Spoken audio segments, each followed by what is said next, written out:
Assalomu alaykum, Shoista opajon, yaxshimisiz? Endi avval Shoista opa edingiz, keyin Shoista Shodin, endi opajon bo'ldingiz kechadan beri.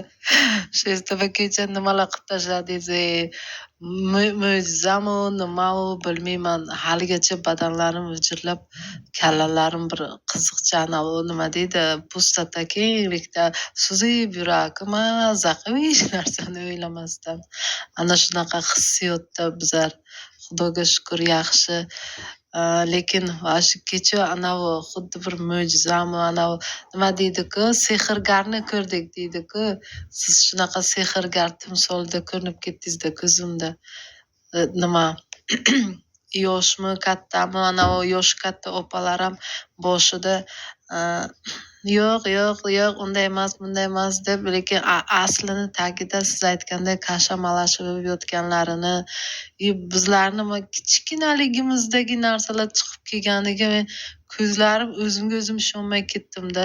Nahotki deyapman-da, shunchalik eski, necha yillik u odam eslatsa ham bir 7 kun uxlab, u esiga kelmaydigan narsalar chiqib kelganiga smayliklar bo'ladi-ku, ko'zi katta bo'lib, jog'i tushib, vau deb qotib qoladigan bor-ku.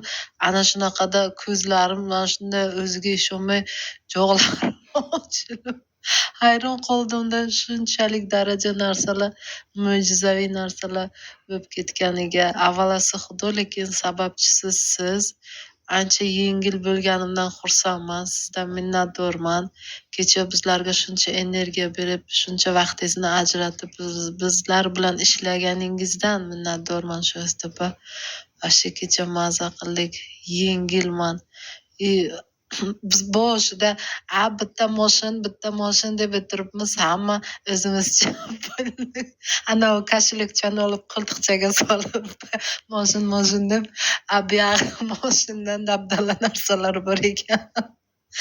Hozir esimga kelsa kulgim ham kelib ketyapti. Вообще super. Men hali o'shanaqa pustota, kenglikda anavi suzib yurib bir qiziqcha hisdaman-da. Yoqimli his, unaqa yomon emas, yoqimli, maza. Lekin yengilligi yoqyapti menga. O'sha eski qanaqadir odam orqasida osib olgan ryukzak, og'ir bagaji bo'ladi-ku. O'sha xuddi o'sha ryukzakmi, bagajmi, o'shani yechgandaymi, shu yelkamdan olib qo'ygandaymi, bir yengil. Endi tanam o'zi o'sha bagaj mendan ketdi. Men o'sha bagajni yechdim deganday bir qiziqcha hislar.